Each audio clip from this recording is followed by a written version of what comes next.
Minister Sacramento, you spoke about progress over the past 12 months and you highlighted in particular your mentorship program. In what ways do you feel this has worked? The feedback that we've had from our mentorship program, which has come to its final stages, has been absolutely amazing. It has been a positive response from everyone involved, whether mentor or mentee. And that is the evidence that programs like this work. I think what makes ours particularly effective is that we worked at the planning stage of it for a long time to make it particularly bespoke for our needs. Okay, and how has it helped those? ¿Le quieres decir algo? Te veo mirando para allá, digo que No, tranquilo, no, tenemos una iniciativa. No, yo era por eso, digo, es que te veo a ti mirando para allá, digo, ¿qué pasa? Okay, we'll start on the too short. On the too short. Okay, yeah, sure. Okay. Yep. Okay, like down here. Yeah. Okay.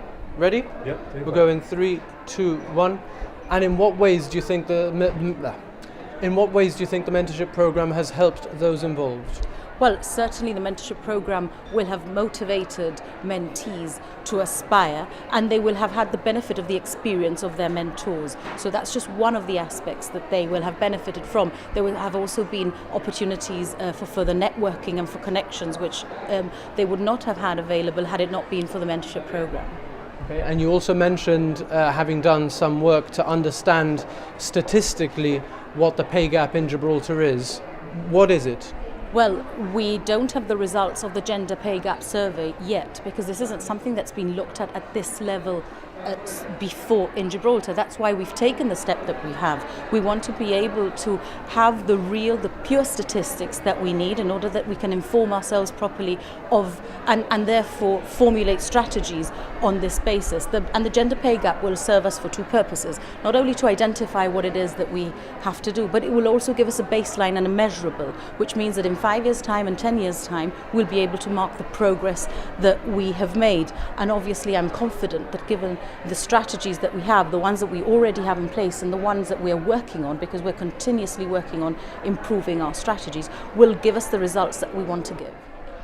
We do know from the employment survey that for men, the average gross annual earnings for monthly paid full-time employees was just shy of £40,000.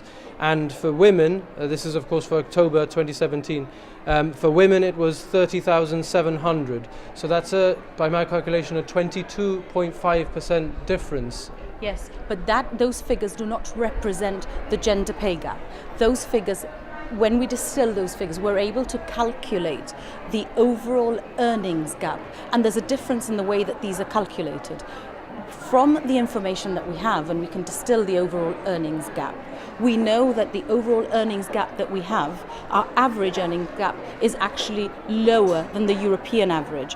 But let's park those statistics, because the statistics that we have are not the statistics that we want. And that's why these things are important. It's about realizing the gaps that we have and taking action to be able to do something about it. Those statistics will not give us the true figures that we want, and that's why we have commissioned the gender pay gap survey. That will give us more detail. It will look at the different way on how pay is calculated. It will break it down into overtime. It will break it down into bonuses. There will be further detail that we can achieve from our survey that we do not currently have, and therefore working on the statistics that we have will give us an overall picture, but it will not give us a true picture. It will not give us a true picture yet. Obviously, we're working on that. Okay, so you don't have a detailed picture, but we do know that women earn 22.5%. Women in full-time employment earn 22.5% less than men. Yes, we know that. We know that there is a problem. What I'm saying is that we don't know the true extent on the problem. But what you have to realize is that insofar as the detail of the problem, we will get that once we have the results from the gender pay gap survey. But insofar as what the government is doing in formulating policies and strategies, we are operating on the basis that there is a gender pay gap. There is a gender pay gap in the same way that there is a gender pay gap all over the world. The important thing is that we are working on strategies we are taking action and our strategies are in place. Examples of recent strategies that we've carried out only in the last year, to give examples. We've identified that one of the things that give rise to the gender pay gap can be unconscious bias in the workplace. We identified that that's an issue, and therefore we commissioned a bespoke training last year to be able to address that. We offered that to the private sector.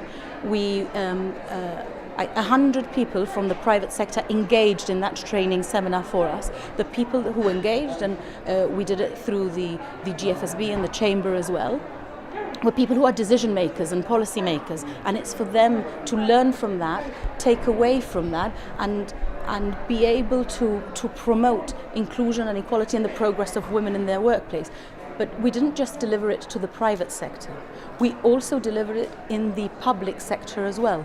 And we had 200 people, senior managers and middle managers, again, people who are take decisions at interview and are instrumental in the promotion stage. Having undergone that training will mean that we are eliminating the risk for unconscious bias in terms of promotion, which will result in the progress of women in the workplace. That's one thing we've done. We have, as you know, we've undertaken the gender pay gap survey. We have undertaken training and awareness generally, because that's what we do throughout the year.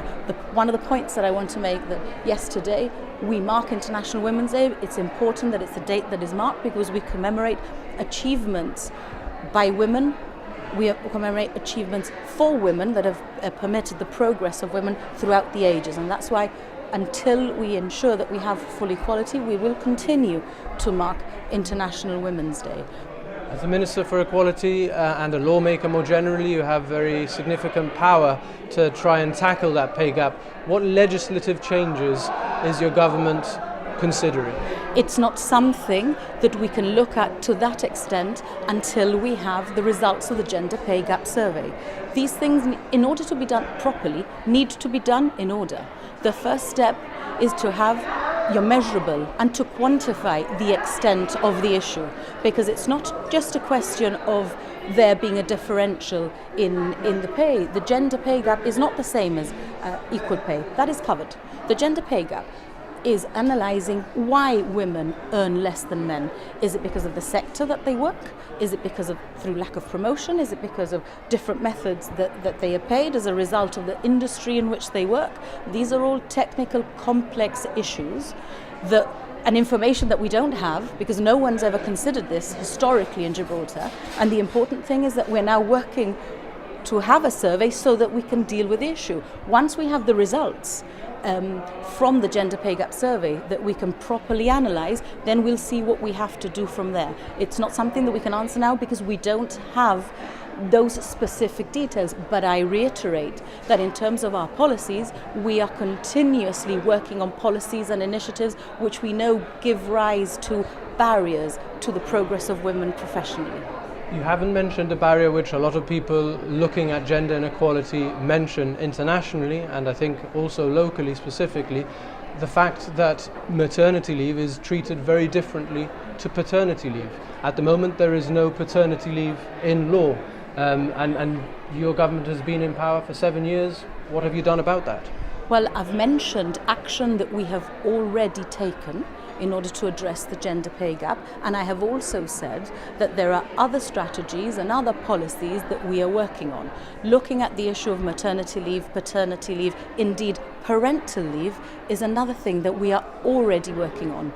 When we conclude the results of our studies and see how to best implement changes in a way that is possible, then announcements will be made. But at the moment, of course, we're aware that those are issues. But when legislative changes are made, we need to make sure, like every other legislative change, that we give it proper consideration so that any changes that are undertaken properly, and therefore they will have the right results. But I can assure you that in the same way that we look at other issues, and there's evidence of the action and progress we've already concluded on the other issues, that among other things are things that we are working on, because that is what the Ministry for Equality does. We are working on issues throughout the year. We are considering all possible things and matters and developments that we can do to be able to encourage women and their progress both socially and professionally. Okay, but at the moment the government is telling women, we expect you to be the primary carer of your children. Well, that has been the case historically, yes. And what I have said is that we are looking at that to see how that can be improved. But isn't it obvious that there is an inequality in the way that you treat parental leave, and you have not done anything to bridge that gap yet? Well, we have done a lot of very significant, substantial things. We have a strategy in the Ministry for Equality. We have a plan. The plan is phased, and there are different things that we do at different phases. The important thing is that's an issue. It is an issue that has been highlighted, and it's an issue that we are already giving consideration. But my point is, having been in government for 7 years, you have not addressed the issue of parental leave yet. We have addressed the issue of parental leave because we are considering the issue. And in 7 years, we have undertaken an incredible amount of progress in equality, not just in gender equality, but today is about Women's Day and about the progress that we've undertaken for women. Let me remind you that until we came into government in 2011, the issue of equality did not have a focus within government. I am the first Minister for Equality. This is the first time that we have a government department that has responsibility for equality, all the protected equality strands, not just gender. And I think you have to agree that we've come on leaps and bounds in the last 7 years. Have we concluded on looking at the issue of maternity leave? No, we haven't. But have we started looking at it? Yes. Is it that we haven't done anything in relation to gender? No, of course not, and absolutely not. We have done a lot of things in relation to gender, and I am extremely proud of the work that my ministry has undertaken in this regard. I think that evidence of the fact that gender equality is now an important issue is evidenced by the fact that there is so much awareness being organised throughout Gibraltar this week. Something that I think before the last 4 years was not something that was on anybody's radar whatsoever. Why are we doing this? One of the important things when it comes to achieving gender equality is having a discussion about it, raising awareness, having platforms, having discussions and having debates, things like your programme. Was there ever a debate on International Women's Day before 2011? I certainly can't recall it. I am proud that we are having these discussions. I'm proud that we are having these debates. There are issues to consider. There are loads of issues to consider. Maternity leave is not the only issue, but I am very proud that we have considered and we have addressed a lot of issues. And I think there have been changes, and I'm confident that there will be more. That is what we are. That is what we stand for. That is certainly what I stand for. I want to ensure that we have equality. I want to make sure that women have every opportunity that they can. It's not a question that women are better than men or women should have an advantage over men. It's that currently statistics and studies show that women are at a disadvantage. So my job is to look at the barriers in their way, remove those barriers to ensure that I can help their progress.